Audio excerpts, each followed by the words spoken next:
What's up, everybody? This is our Hell in the Cell review recap. This is Jake and Justin, and let's get it on. Promise that this will not be as confusing as the main event. I hope not. Anyways, the show kicks off with Christian taking on Sheamus. But so Christian makes his entrance before Sheamus can come out. Just shows the crowd, and then everyone's going, "Oh, what's going on?" Yeah. Miz and Truth come in, show their tickets. Oh yeah, No tickets. sit down. They're like, "Oh yeah, we're here." But then John Laurinaitis, what's his title again? I forget. Vice President of Talent Relations. He comes up and says, "You can't sit here. What are you doing?" "We're sitting here." Basically, if W doesn't like you, they can kick you out of your seat, even though you pay for your ticket. They have the right to turn away anyone. It's true. Oh, it's true. But then, so they get tossed out. But would they return later? Find out later. Yeah, so they get tossed out. Laurinaitis leaves, and the match begins. Any thoughts on this match? This match, lot more heat than the upcoming matches. Yeah, people were actually into this. Yeah, they like Christian still too. Pretty weird, but back and forth. Allowed Sheamus to showcase some of his moves. He's not just a big stiff. Shows they can move around good, as they should. Yeah. But in the end, did he ever? No, he teased the kill switch the whole time, but we all knew. Come on, Sheamus kicked out of not one, but 2 spears. Yeah, one spear was onto the ground too. Yep. 2 Christian spears, less than Edge spear. Remember that, kids. Mm-hmm. So it ends when throws Christian off the ropes, brogue kick, 1, 2, 3. Sheamus is dominant. And then we get a backstage promo talking about the Hall of Pain. And who talks about the Hall of Pain? Mark Henry. He did his white guy voice. Hilarious. Yes, it was. Yeah. Poor Matt Striker just totally sat there and got abused by Mark Henry verbally. He just talks about the Hall of Pain. Everybody's in the Hall of Pain. Randy Orton will be in the Hall of Pain. So setting up the match for later. Good work. And then we get Blue and Gold versus Black and Silver. Sin Cara versus Sin Cara. Good versus evil. This match surprisingly better than we thought. Yeah. Tell the Twitter quote. That was someone wrote a quote on Twitter that summed this up. It was a match that we all expected to be bad, but was surprised when it was good. Close. What I remember you saying was the match wasn't good per se, but it was a lot better than we all expected. Yes. And that's pretty much what it was. We were freaking out. Well, he said it the best. We were so into it, but it would have been better because we were just waiting for him to botch something. Yeah. It was we're like, okay.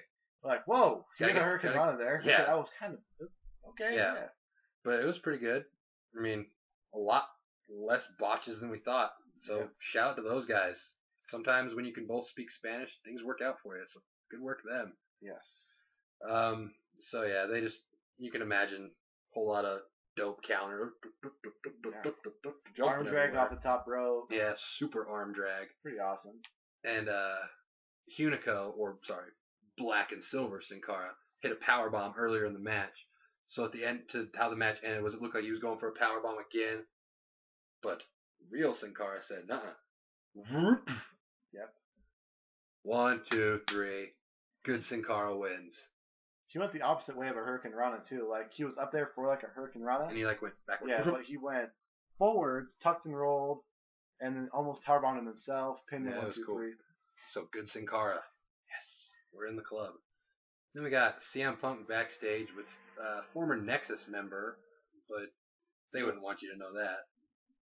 David Otunga, and pretty much he just asks them to join their little coalition, or whatever you want to call it, their group, because he represents all guys. Yeah. CM Punk said, not feeling it. And then what was the next match? It was not announced, but we got it, just like we said. It was Air Boom versus Team Vicky, a.k.a. Dolph and an American Gladiators reject, Jack Swagger. Yep. Made sense. Got out the tag team titles on. Get the U.S. champion there, even though it doesn't make sense how they hate each other and all of a sudden they're buddies, but whatever. It kept seeming the entire match like they were gonna win somehow. Like we just kept having the feeling like, oh, they're just gonna give it to them just because it makes no sense. Yeah. They don't know what to do. Vicky got involved a couple times. They did it with the heel tactics all the time. They did all the stuff, not tag team heel moves, more like just distracting, and then he'd kick him while he was away. Yeah. And all that fun stuff. But at the end, Air Boom wins and retains as one of the longest standing tag team champions that actually defend their title in a very long time. Bourne pinned Jack Swagger. Yeah. Swagger was going for like a power bomb off the top rope, and he Hurricane Rod into pretty much like Sin Cara, but from the top rope, so it was dope. And from the opposite direction, he actually Hurricane Rod. Yeah. So pretty dope. Retained title, Air Boom. At this time I was 3-0 in my predictions, and then things went down the hill. Yeah. Anyways, the next match was for the World Heavyweight Championship. Who was in this match? Mark Henry and Randy Orton. Don't say it like a nerdy voice. Well, We love him. Good match. Yeah, surprisingly. Yeah. The only thing that bugged me, like everything about this was great, but they didn't, like they used the cell, they used the actual cell, like throwing them into it, but they didn't use the stipulation.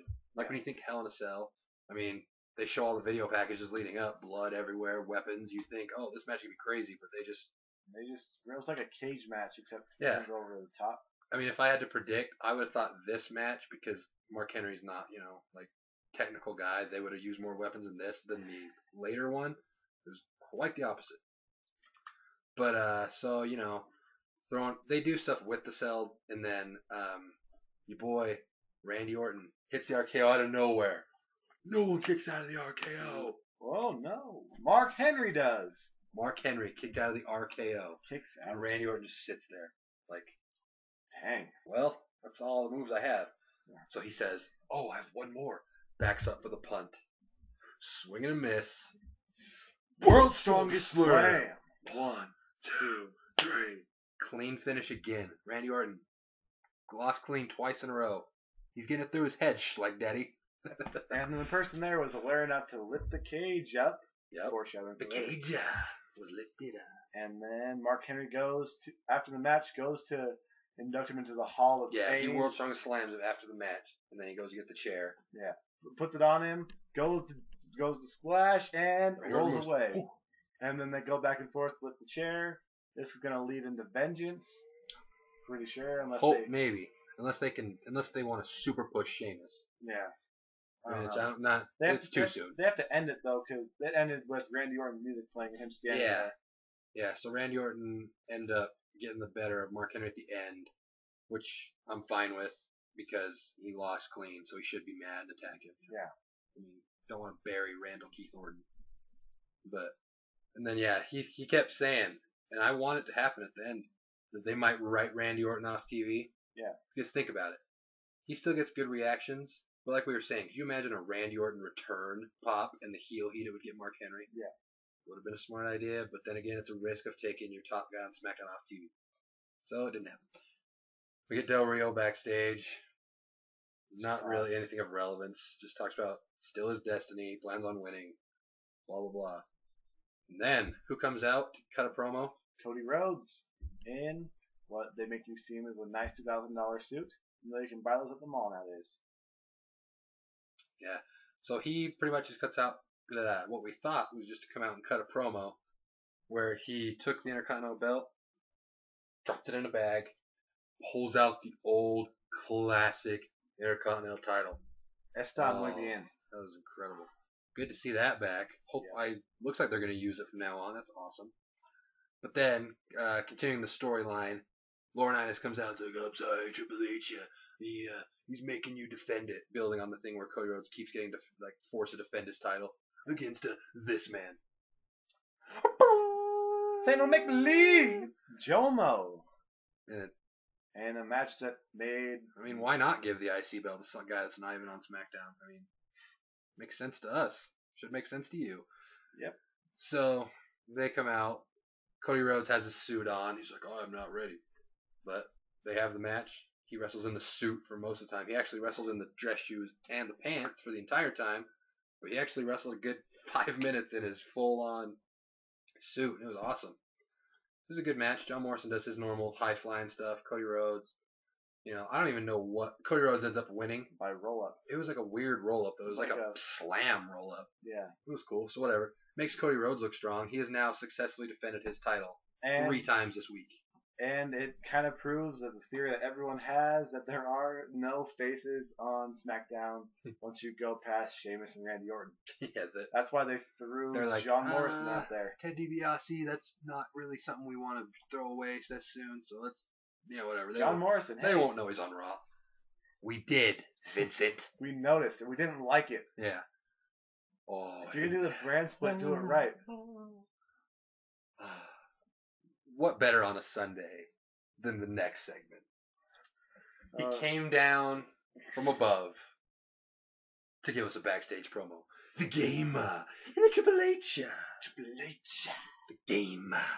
He's backstage with Laurinaitis, and I think Triple H was getting mad at Laurinaitis, like, what did I tell you about making matches?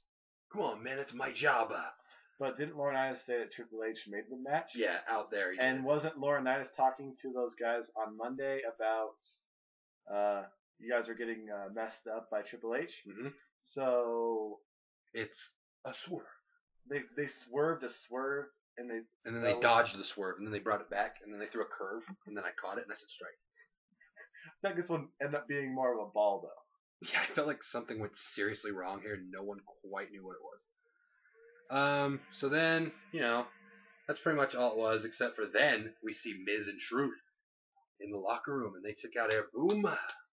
Yeah, and somehow when you kick out the first time, they don't arrest you, Yeah, they ran away so swiftly. They said, they said, oh yeah, well you can come backstage though. Yeah. There are fans backstage, but you can come backstage. Mm-hmm. So, and then you see Alex Riley and Ezekiel Jackson helping out the dudes. Yeah. And then, so that's all for Triple H. Yeah, what was it by now?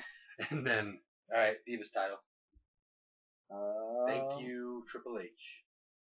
Justin King on the repping, which was great. Justin King repped this match. Kelly versus Beth Phoenix, even Natalya, ringside as always. Yeah. Justin King's 2 counts were on point. 1, 2. No. And him. Are you okay? She says she doesn't want to quit. He was great tonight. But Beth Phoenix got Kelly in that submission that Natalya had her in this week. And Natalya's just on the mic like, oh, you're so sad. Keep screaming. No. Nobody can help you. And then finally, she hits her with the microphone. Jess King didn't notice. I think we all know that he meant to not see that. Yeah, he's the heel ref. Heel ref, Justin King. Heel turn. And then glam slam. 1, 2, 3. Finally. And the crowd went about as nuts as it did when crowd was very happy. Won. Mm-hmm. So there you go. Beth Phoenix is finally the Divas champion. And then we move on to the first ever triple threat Hell in a Cell match. Ooh, okay. Champion John Cena, just in case you forgot, because we did. Yeah. Versus Del Rio versus Punk. This one actually used a lot of weapons. They had chairs. CM Punk set up a table. They ended up through that table like they always end up. He ended up through that table. That's okay. Not really anything in the match that's too wild. It's what happened towards the end. Ricardo steals the key from the ref, opens the cell door, breaks in to break up. John Cena had Del Rio in the STF. He breaks it up, tries to hit him with a pipe. Yeah. Del Rio hits Cena with that pipe, locks the door. Yeah, Cena goes outside the cell.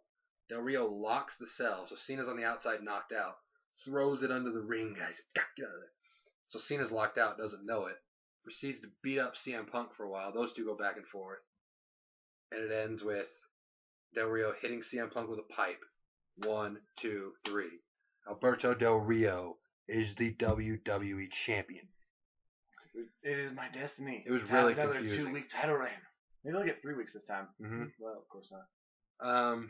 So then it's when it got crazy. Miz and R-Truth come out, beat up everybody. They open the cell so Cena can get in there, and they come in. But then Triple H and John Laurinaitis come, and the cell lowers. And we're like, oh wow. So he sends Laurinaitis back there, and the whole roster comes out. but they can't do it. And the They finally get a locksmith, and Miz and Truth get arrested, and Triple H attacks the Miz. And we're still confused. We're gonna end this video as confused as we did the pay-per-view. See you on